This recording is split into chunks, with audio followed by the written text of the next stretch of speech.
মধ্যপ্রাচ্যের শান্ত সমীকরণের বদলে সেখানে এখন কেবলই বারুদের গন্ধ আর আকাশচুম্বী আগুনের লেলিহানি শিখা। দীর্ঘদিনের উত্তেজনা রূপ নিয়েছে সরাসরি সংঘাতে। মার্কিন প্রেসিডেন্ট যখন দাবি করছেন শত্রুর শক্তি নিঃশেষিত, ঠিক তখনই সৌদি আরবে অবস্থিত মার্কিন ঘাঁটিতে আঘাত এনেছে তেহরান। এক বিভীষিকার নাম হয়ে এলো সৌদি আরবের রিয়াদ সংলগ্ন প্রিন্স সুলতান এয়ারবেস। হঠাৎ করে সাইরেনের বিকট শব্দে কেঁপে ওঠে পুরো এলাকা। আকাশ চিরে ধেয়ে আসে একের পর এক ব্যালিস্টিক মিসাইল আর আত্মঘাতী ড্রোনের ঝাঁক। পেন্টাগনের দাবিকে বৃদ্ধাঙ্গুলি দেখিয়ে ইরানের এই অতর্কিত হামলায় কার্যত তছনছ হয়ে গেছে মার্কিন প্রতিরক্ষা দপ্তর। প্রাথমিক তথ্যে জানা যাচ্ছে অন্তত 15 জন মার্কিন সেনা এই হামলায় আহত হয়েছেন, যাদের মধ্যে 5 জনের অবস্থা অত্যন্ত আশঙ্কাজনক। তবে কেবল প্রাণহানি নয়, মার্কিন আভিজাত্যের প্রতীক হিসেবে পরিচিত একাধিক রিফুয়েলিং এয়ারক্রাফট এবং অত্যাধুনিক E-3 সেন্ট্রি নজরদারি বিমান এখন ধ্বংসস্তূপে পরিণত হয়েছে। দাউ দাউ করে জ্বলছে কয়েক কোটি ডলারের সামরিক সরঞ্জাম।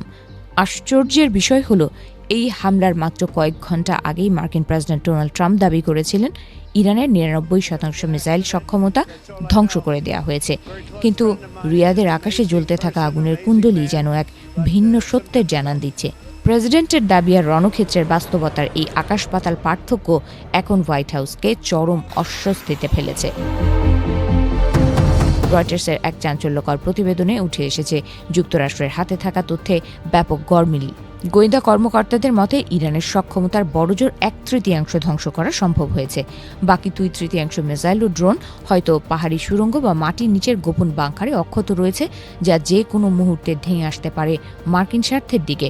যুদ্ধে কেবল ইরানই ক্ষতিগ্রস্ত হচ্ছে না, দীর্ঘস্থায়ী এই লড়াইয়ে হাঁপিয়ে উঠছে মার্কিন ও ইসরায়েলি বাহিনীও। ওয়াশিংটন পোস্টের খবর অনুযায়ী গত 4 সপ্তাহে 850টিরও বেশি টমাহক ক্রুজ মিসাইল ব্যবহার করেছে যুক্তরাষ্ট্র।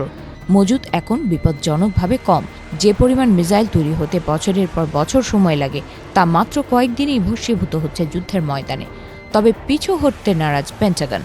খবর ছড়িয়েছে যে মার্কিন প্রতিরক্ষা দপ্তর এখন ইরানের ওপর চূড়ান্ত আঘাতের পরিকল্পনা করছে। এর মধ্যে রয়েছে বিশাল আকারের বোমা বর্ষণ এবং প্রয়োজনে স্থলসেনা পাঠানোর মতো ভয়াবহ সিদ্ধান্ত। এই পরিকল্পনা কার্যকর হলে পুরো মধ্যপ্রাচ্য যে এক মহাপ্রলয়ের সম্মুখীন হবে তা বলাই বাহুল্য।